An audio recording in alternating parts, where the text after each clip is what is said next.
বঙ্গোপসাগরে ধীরে ধীরে দানা বাঁধছে গভীর এক শক্তি, যা সত্যি চলে এলে সমূহ ক্ষতি হতে পারে বাংলাদেশ এবং ভারতের। বঙ্গোপসাগরে তৈরি হচ্ছে যে শক্তি, সেটি একটি নিম্নচাপ, যেটি রূপ নিতে পারে ভয়ঙ্কর এক ঘূর্ণিঝড়ে। বিশেষজ্ঞরা বলছেন এটি প্রবল ঘূর্ণিঝড়ে রূপ নেওয়ার আশঙ্কা প্রবল। এর নাম হবে শক্তি।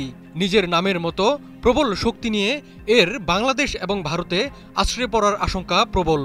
এরই মধ্যে ঘূর্ণিঝড় আসার আগে দুর্যোগের ঘনঘটায় ভারতের বিভিন্ন অঞ্চলে জারি করা হয়েছে লাল কমলা সতর্কতা।